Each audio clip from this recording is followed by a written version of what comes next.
ഇന്ന് ഇവിടെ ബിന്ദുവിന് വേണ്ടി, ബിന്ദുവിന്റെ കുടുംബത്തിന് വേണ്ടി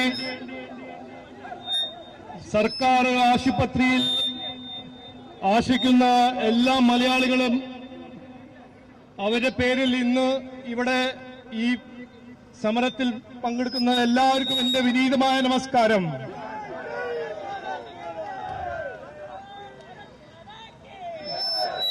ബിന്ദുവിന്റെ മരണം ഒരു ദുഃഖകരമായ ഒരു മരണമായിരുന്നു എന്ന് എല്ലാവർക്കും അറിയാം. ഇതിന്റെ കാരണം ഒരു അപകടമല്ല, ഇതിന്റെ കാരണം അപകട രാഷ്ട്രീയമാണ്. സംസ്ഥാന സർക്കാരിന്റെ കുറ്റകരമായ അനാസ്ഥ, അവരുടെ ക്രിമിനൽ നെഗ്ലിജൻസിന്റെ കാരണമാണ് ബിന്ദുവിന്റെ മരണം.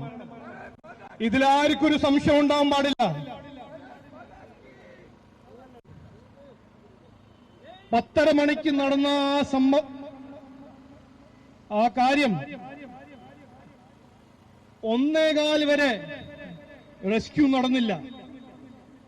അത് എന്തുകൊണ്ട്? ഇവിടെ 2 മന്ത്രിമാർ ഇവിടെ വന്ന് ഒരു നാടകം, സർക്കാരിന്റെ ഇമേജ് രക്ഷിക്കാൻ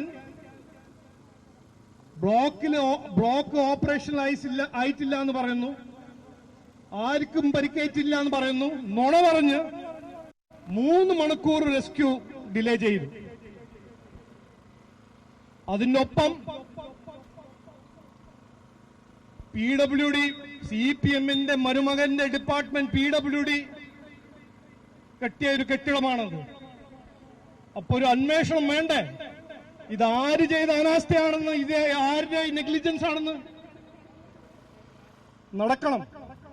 അന്വേഷണം വേണം.